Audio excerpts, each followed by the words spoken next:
Well, it could have been New Mexico, but it wasn't. Now we have more clues on what sealed the deal for our competition on the huge Tesla factory. Both the mayor of Albuquerque and the governor broke their silence yesterday on losing out to Nevada. Between my office and the city council, we had almost $30 million that we had available to bring Tesla in here. So I think there's some advantages that Nevada has over New Mexico still. I'll tell you what one of the members of the team said was, you have a great incentive package put together. Is there any way you can move your state a little closer to California, where they have their plant?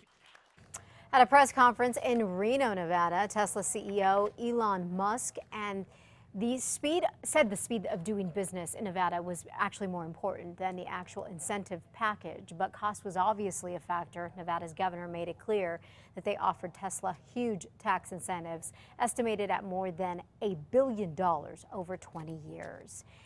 In some other news this morning, a photo in a high school yearbook is creating some controversy. Students at Portales High School picked up the 2014 issue just last week, and in the area where student awards were given out, there's a category that's being questioned. Take a look at the photo for two seniors chosen as, quote, most likely to skinny dip. The pair appears to be naked. They were trying to be humorous to a certain extent, and it didn't go over that way with a certain faction of people who saw the yearbook. Kind of tasteless. I don't think it should be that big of a deal. It was kind of tacky. School administrators say they have received numerous complaints about the photo. Now, officials say the yearbook staff and about 20 students got the skinny dipping idea off the internet. The yearbook staff and a teacher were the only ones who saw the picture before it was actually published. Now, the school tells News 13 that the two students in the photos did have clothes on when the picture was taken. The district says from now on, another set of eyes will be viewing the yearbook before it actually gets published.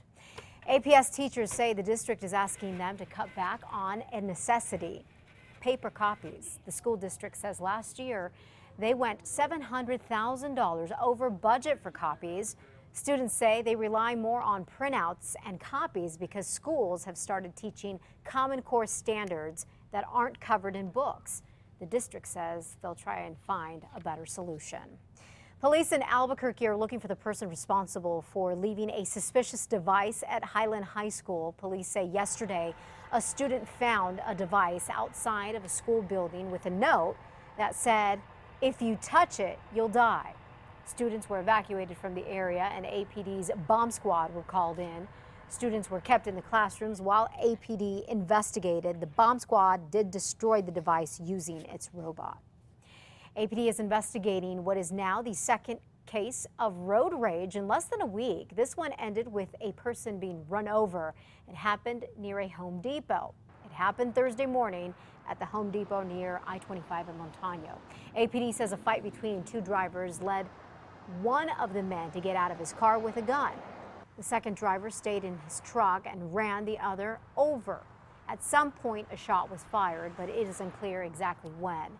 The man who was run over hurt his shoulder but is expected to be okay. Officers are now trying to track down the other driver involved. It's unclear who will face charges in the case. And Bernalillo County deputies are still on the hunt for a driver in the other road rage incident. This one right here, deputies say the driver who hit a man with his car in front of his family took off during Sunday's incident. Surveillance video captured part of it in the parking lot of a Blake's Lotta Burgers near Coors and Arnold. The driver who was hit is still hospitalized, and in the video you can see that the white truck left its bumper behind. If you have any information about this case, you're urged to call the Bernalillo County Sheriff's Department. An elderly man has been reported missing from Roswell. Thomas Waganon was last seen September 1st. Take a good look here at his picture. He is 79 years old.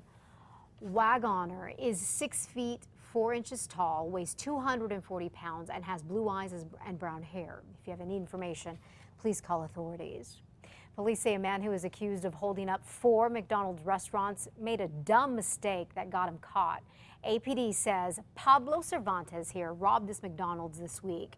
Employees say they recognized him when his bandana slid off of his face and they realized he used to work there.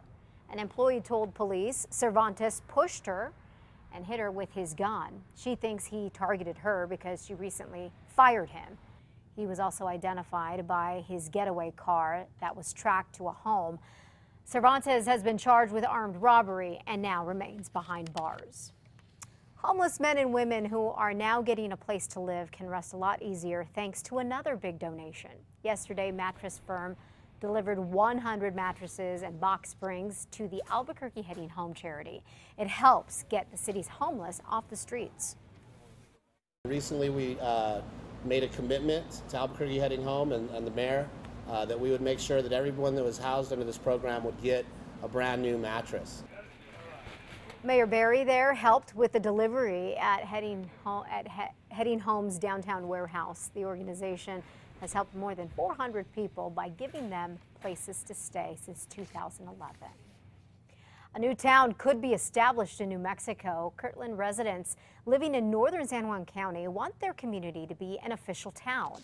According to the Daily Times, county commissioners authorized a proposal that would allow voters to decide on the matter in January.